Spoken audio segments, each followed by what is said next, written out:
Om Namo Venkatesaya. Welcome back to my channel Tirupati. ముందుగా మీ అందరికీ నమస్కారాలు. మన channel WhatsApp Telegram link comment సెక్షన్లో ఇస్తాను. జాయిన్ అయి తిరుమల లైవ్ అప్డేట్స్ తెలుసుకోగలరు. ఇక ఈరోజు బుధవారం తిరుపతిలో ఎటువంటి ఉచిత సర్వదర్శనం టోకెన్లు, శ్రీవారి నడక మార్గం టోకెన్లు ఇవ్వరు. గత నెల రోజుల నుంచి కూడా గురువారానికి సంబంధించిన టోకెన్లు బుధవారము తిరుపతిలో ఇవ్వట్లేదు. దయచేసి ఈరోజు భక్తులందరూ కూడా మీకు టికెట్లు ఉంటే కొండపైకి వెళ్ళండి, టికెట్లు లేకపోయినా కూడా కొండపైకి వెళ్ళిపోండి. ఎటువంటి టోకెన్ల కోసం తిరుపతిలో మీరు ఉండొద్దు. రేపు గురువారము దయచేసి ప్రతి ఒక్కరు నేరుగా తిరుమల దర్శనానికి వెళ్ళిపోండి. అలాగేనండి, రేపు గురువారము మధ్యాహ్నము 11 గంటల తర్వాత శుక్రవారానికి సంబంధించిన ఉచిత సర్వదర్శనం టోకెన్లు తిరుపతిలో ఇస్తారు. కేవలం ఈ ఒక్కరోజు బుధవారం రోజు గురువారానికి ఇవ్వరు.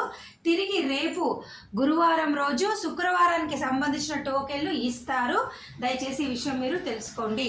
ఇక నిన్న జూలై 28వ తారీఖున 78,709 మంది దర్శనం చేసుకున్నారు.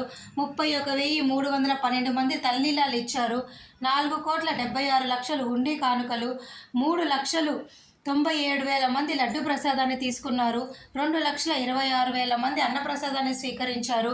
2,939 మంది మెడికల్ ట్రీట్మెంట్ని పొందారు. ఇక ఈరోజు జూలై 29వ తారీఖున ప్రస్తుతానికైతే మీకు 31 కంపార్ట్మెంట్లలో భక్తులు ఫుల్గా వెయిట్ చేస్తున్నారు. వీరందరికీ 18 గంటలు దర్శన సమయం పడుతుంది. అలాగే 300, 500 రూపాయల టికెట్ ఉన్న వాళ్ళకు 3 నుంచి 4 గంటల దర్శనం అయిపోతుంది.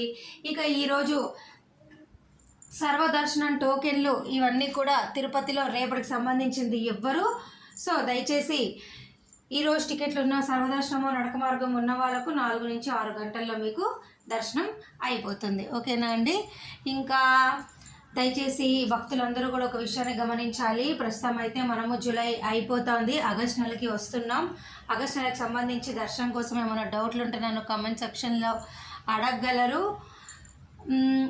ఈ ప్రస్తుతానికి అయితే చంటి పిల్లలు, NRI, military, Srivani trust, MLA break దర్శనం టికెట్లు అన్ని రికమెండేషన్ లెటర్లు అన్నీ ఉన్నాయి.